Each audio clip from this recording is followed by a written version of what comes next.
अस्सलाम वालेकुम, मैं हूं समर अब्बास। आप मेरा डिजिटल चैनल देख रहे हैं। नाज़रीन, जो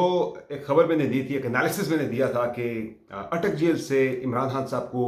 अडयाला जेल मुंतकिल किए जाने का मकसद जो है वो कोई उन्हें फैसिलिटेट करना या बेहतर सहूलियात देना नहीं है, बल्कि ये मामला जो है किसी नेक नियति के साथ नहीं किया गया, बल्कि इसके पीछे एक बदनीयती शामिल थी, एक पर्पस शामिल था। वो पर्पस मैंने आपको अपने एनालिसिस में 2 रोज़ पहले बताया था कि इसका मकसद जो है सिर्फ और सिर्फ चेयरमैन पाकिस्तान तहरीक इंसाफ यानी इमरान खान साहब को और शाह महमूद कुरैशी को भी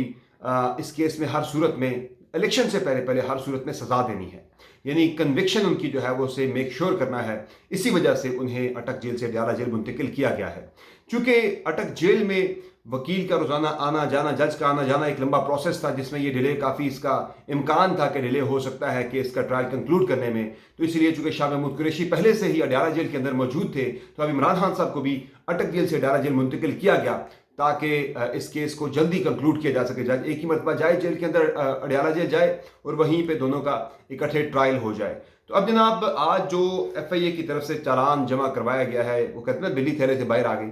साइफर केस में जो चालान जमा करवाया गया है FIA की जानिब से, उसमें इमरान खान साहब और शाह महमूद कुरैशी साहब दोनों को कसूरवार करार दिया गया है। ऑफिशियल सीक्रेट एक्ट के तहत जो है कायम खसूसी अदालत में साइफर केस में चालान जमा करते हुए चेयरमैन PTI और शाह महमूद कुरैशी को ट्रायल करके सजा देने की इस्तदा की गई है FIA की जानिब से। और इसमें यह भी बताया गया है कि जो चालान जमा करवाया गया है उसमें असद उमर साहब, जिन्होंने प्रेस कॉन्फ्रेंस कर दी थी, उनका नाम बतौर मुलजिम शामिल नहीं है। जबकि जो इमरान खान साहब के प्रिंसिपल सेक्रेटरी थे, उनके वज़ीर आज़म का जो उनका टेन्योर था, उनके साथ जो प्रिंसिपल सेक्रेटरी थे आज़म खान साहब, उनका एक बयान भी मौजूद है। उनके बल्कि 2 बयान, 161 का और 164 का। यानी आज़म खान साहब जो हैं वो इमरान खान साहब के खिलाफ बादामात गवाह बने हैं इस साइफर केस के अंदर, जो साइफर गुम हुआ था। और इसमें नाज़रीन, शाह महमूद कुरैशी और इमरान खान साहब की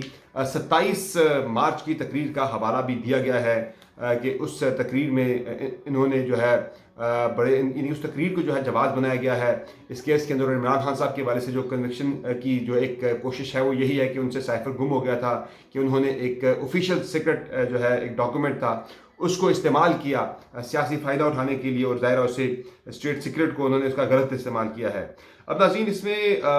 जो चेयरमैन PTI और शाह महमूद कुरैशी की 27 मार्च की तकरीर है, उन तकरीर का ट्रांसक्रिप्ट भी इसमें शामिल किया गया है। जबकि FIA ने 28 गवाहों की 28 गवाहों की एक लिस्ट भी जो है, फहरिस्त भी चालान के साथ अदालत में जमा करवाई है।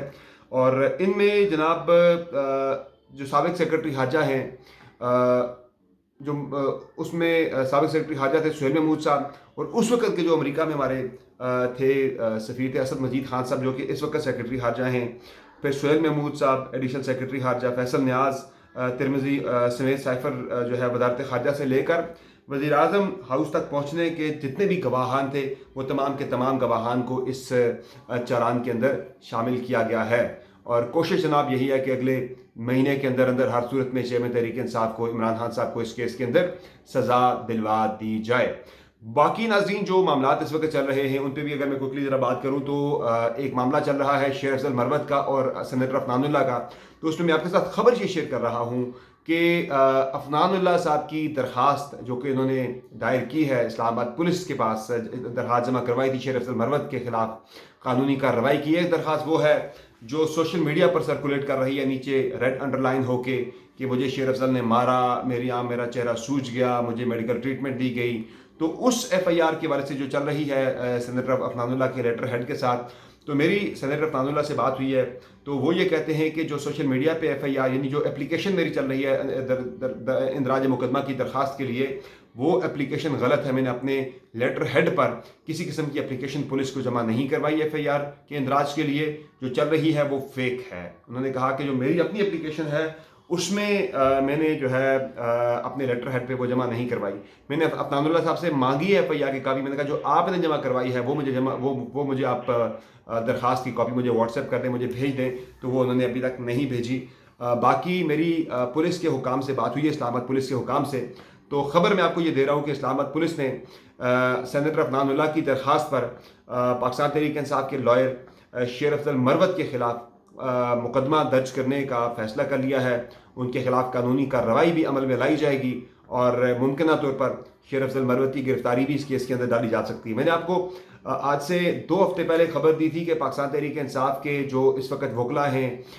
جو 4 وکلا ہیں، ان کے بارے میں ایک فیصلہ ہوا تھا، ایک ڈیسیژن ہوا تھا، ایک سوچ تھی، ایک پالیسی تھی، ایک پلاننگ تھی کہ ان کو مختلف کیسز کے اندر جو ہے گرفتار کیا جائے، جس میں آپ نے دیکھا تھا کہ جو پیپلز پارٹی سے آنے والے جو وکیل تھے لطیف کھوسہ صاحب، ان کے خلاف ایک بھرتیوں کا کیس جو ہے آئی ٹی منسٹری کے حوالے سے، جہاں وہ منسٹر رہ چکے ہیں، وہ ان کے خلاف ایک مقدمہ کھول دیا گیا تھا۔ پھر شیر افضل مروت کے خلاف یہ عفنان اللہ والا واقعہ آ گیا، ان کے خلاف یہ مقدمہ درج کر لیا جائے گا، ممکنہ طور پر انہیں گرفتار بھی اس مقدمے کے اندر کیا جا سکتا ہے۔ یہ الگ بات ہے کہ عدالت سے اس کیس کے اندر کوئی لمبا نہیں چلے گا، ریلیف مل جائے گا۔ اب سوشل میڈیا کے اوپر تو بڑی بحث چل رہی تھی کہ پہلے جاوید چودھری صاحب نے کہا کہ عفنان اللہ نے جو ہے مارا پہلے دن تو شیر افضل مروت کا خیال تھا کہ انہوں نے مارا عفنان اللہ کو، تو پی ٹی آئی والوں نے بڑی واہ کی شیر افضل مروت کی۔ اگلے دن پھر جاوید چودھری صاحب نے کہا نہیں یہ تو غلط ہے بھائی، مارا تو عفنان اللہ نے مارا ہے، وہ بلیک بیلٹ ہیں، انہوں نے مارا ہے شیر افضل مروت کو۔ تو اس پہ پھر نون لیگ والوں نے بڑی واہ کی، یار بڑا کمال کیا عفنان اللہ صاحب نے۔ اب ایک جو ہے ایف آئی آر کی، یعنی کہ ایف آئی آر کے اندراج کی جو اپلیکیشن صدر عفنان اللہ کی مبینہ طور پر جو ایک سوشل میڈیا پہ گردش کر رہی ہے، اس میں جب عفنان اللہ صاحب یہ کہہ رہے ہیں کہ مجھے مارا گیا ہے، تو پھر پی ٹی آئی والوں نے واہ کرنی شروع کر دی، دیکھیں یہ تو جھوٹ بول رہے تھے پٹواری۔ تو جناب یہ تو دونوں طرف سے میرے خیال سے یہ واہ والی بات نہیں ہے، یہ تو بڑی ایک شرمندگی کا ایک مقام ہے کہ اس طرح سے ایک دوسرے کو مارنا، ہاتھ اٹھانا۔ مجھے تو اگلے الیکشن میں خدا نخواستہ ایک اس طرح کا بڑا ایک تلخ ماحول ہے، جس طرح کی واہ لوگ کر رہے ہیں، جس طرح سے اپریشیٹ کر رہے ہیں اپنے لیڈران کو، تو مجھے تو خدا نخواستہ انتخابات کے اندر بھی بڑی تلخی ہوتی ہوئی دکھائی دے رہی ہے۔ تو مجھے تو لگتا ہے کہ ویسے انتخابات میں چند ایک پولنگ اسٹیشنز کو حساس قرار دیا جاتا ہے، تو پورے ملک کو اس دفعہ لگتا ہے کہ پنجاب پورے کو پرٹیکولرلی حساس قرار دینا پڑے گا، چونکہ نون لیگ اور تحریک انصاف کے درمیان بڑا سخت جوڑ پڑنے والا ہے۔ باقی ایک چھوٹی سی خبر آپ کے ساتھ شیئر کرنی ہے افغانستان کے حوالے سے، اچھی خبر، یعنی 2 اچھی خبریں ہیں۔ ایک تو یہ ہے کہ رشیا میں ایک میٹنگ ہوئی جس میں مختلف ممالک کی جانب سے افغانستان پر زور دیا گیا ہے کہ وہ اپنی سرزمین کو دہشت گردی کے لیے استعمال نہ ہونے دے، دیگر ممالک کو محفوظ رکھے، اپنے ملک کے اندر پنپنے والی جو مختلف دہشت گرد تنظیمیں ہیں ان سے۔ تو اس پہ ایک اچھی خبر یہ سامنے آئی ہے، وزارت خارجہ نے تصدیق بھی کر دی ہے کہ جو پاکستانی ٹی ٹی پی کے جو لوگ تھے، کردم ٹی ٹی پی کے لوگ تھے، انہوں نے جو چترال میں پچھلے مہینے اٹیک کیا تھا، اس اٹیک کے اوپر یہ ہوا ہے جناب، بلکہ اس مہینے کے اوائل میں کیا تھا اٹیک، تو خبر یہ آئی ہے کہ 200 لوگ جو ہیں افغانستان میں، خبر یہ کہی تھی کہ انہیں گرفتار کیا گیا ہے کردم ٹی ٹی پی کے لوگوں کو۔ تو اب ہمارے وزیر خارجہ جو نگراں وزیر خارجہ ہیں جلیل عباس جیلانی صاحب، انہوں نے اس بات کی تصدیق کر دی ہے کہ یہ جو لوگ گرفتار ہوئے ہیں ٹی ٹی پی کے، تقریباً 200 لوگوں کو افغان طالبان نے حراست میں لے لیا ہے۔ اور باقی چھوٹی خبر ایک اچھی یہ بھی ہے، آج شام تک یہ خبر آ جائے گی سامنے کہ پیٹرولیم مصنوعات کی قیمتوں میں پہلی مرتبہ نگراں حکومت کے جب سے انہوں نے ٹیک اوور کیا ہے، تو ایک ریلیف جو ہے پاکستانی عوام کو ملنے جا رہا ہے۔ 55-60 روپے قیمت انہوں نے اب تک بڑھائی ہے جب سے وہ اقتدار انہوں نے سنبھالا ہے، شہباز صاحب کے جانے کے بعد، پی ڈی ایم کی حکومت کے جانے کے بعد۔ تو آج پہلا ریلیف جو ہے وہ عوام کو دینے جا رہے ہیں، 5 سے 19 روپے تک کا ریلیف ملنے کا امکان ہے، دیکھتے ہیں کتنا ریلیف ملتا ہے۔ تو آج پیٹرول مت ڈلوائیے گا، پیٹرول سستا ہونے کے بعد رات 12 بجے کے بعد پیٹرول ڈلوائیے گا جس نے بھی ڈلوانا ہے۔ تو یہ ساری اپڈیٹس جو کہ آپ کے ساتھ کوئکلی شیئر کرنی تھی، شام اگلی ویڈیو میں انشاءاللہ آپ کے ساتھ مزید تفصیلات شیئر کریں گے۔ فی الوقت دیجیے اجازت، اور جاتے جاتے چینل کو لائک، شیئر اور سبسکرائب کرنا مت بھولیں۔ سبسکرائب کریں تو اور ویڈیوز کے لیے آپ سے سبسکرائب کریں اور بیل آئیکن کو پریس کرنا مت بھولیں۔ اجازت دیجیے، خدا حافظ۔